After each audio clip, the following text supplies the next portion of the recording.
గెలిచినవాడు ప్రజలకు ఏమీ చెయ్యలేక పదవికి రాజీనామా చేసి పారిపోతుంటే, ఓడినా గెలిచినా ప్రజలే దేవుళ్ళు, సమాజమే దేవాలయమని తన తాతగారు చెప్పిన మాటను నమ్మిన లోకేష్ మాత్రం తన ప్రజలకు ఎటువంటి కష్టం రాకూడదని మన మంగళగిరి మన లోకేష్ కార్యక్రమం ద్వారా తన నియోజకవర్గ ప్రజలకు అన్ని సౌకర్యాలు కల్పిస్తున్నాడు.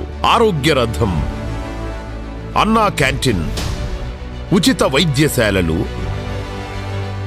ప్లే గ్రౌండ్లు, ఉచిత త్రాగునీరు,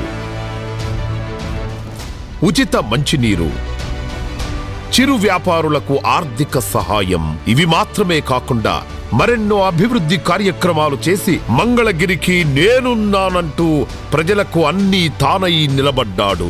గత 30 ఏళ్లుగా మంగళగిరిలో జరగని సంక్షేమాన్ని, అభివృద్ధిని కేవలం 4 ఏళ్లలో చేసి చూపించాడు నారా లోకేష్. ప్రజలకు మంచి చెయ్యాలంటే కావాల్సింది అధికారం కాదు, ప్రజలపై ప్రేమ, బాధ్యత అని మన మంగళగిరి మన లోకేష్ ద్వారా నిరూపించాడు నారా లోకేష్.